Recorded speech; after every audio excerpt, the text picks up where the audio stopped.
बिस्मिल्लाहिर्रहमानिर्रहीम, अस्सलाम वालेकुम। मैं हूं डॉक्टर ज़ियाउल्लाह खान गाजी। आज हम बात करेंगे मरीजों का अचानक बेखुद हो जाना, यानी कि बाज़ ख़वातीन आपने देखी होंगी अचानक काम करते करते यकदम गिर जाती हैं, बेहोश भी नहीं होती, लेकिन जब उनको उठाया जाता है तो वो उनको कोई सूरत नहीं होती, यानी कि वो अपने होशो हवास में नहीं होती। इसको मेडिकल की इस्तिलाह के अंदर कैथेलेप्सी कहते हैं, जिसमें वो बेखुद हो जाती हैं। इसके असबाब तो इतने कोई खास नहीं है और एकदम तमाम बदन जो है वो तशन्नुद जैसे हो गया वैसे हो जाता है और दम बखुद हो जाता है और जिस हालत में बैठा होता है उसी हालत में रह जाता है। इसके इसबाब के बारे में बात कर लेते हैं। ये मर्ज शादो नादर ही किसी को होता है और मर्दों की निस्बत औरतों को ज़्यादा होता है, और ख़ास तौर पे उन ख़वातीन को जिनको रहम की यानी यूट्रस की कोई तकलीफ़ात होती हैं, हिस्ट्रिया वाली ख़वातीन के अंदर, असबी कमज़ोरी, दिमागी अमराज के अंदर मुब्तला ख़वातीन, या फिर मंशियात के कसरत से इस्तेमाल करने की वजह से भी ऐसा मर्ज वाक़या हो जाता है। इसकी अलामात के बारे में बात कर लेते हैं। इस मर्ज़ का हमला होने से पहले मरीज़ के सर में दर्द होता है या उसको हिचकी वगैरह लग जाती है।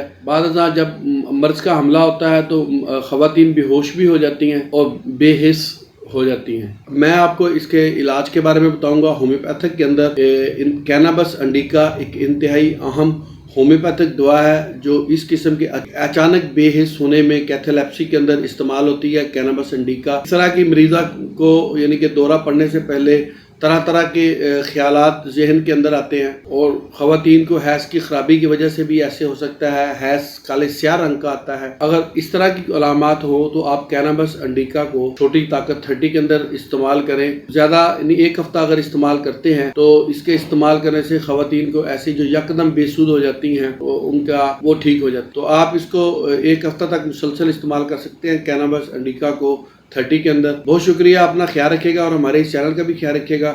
इसी तरह की इन्फॉर्मेटिव वीडियोस मैं आपके लिए बनाता रहूँगा। अल्लाह हाफिज़।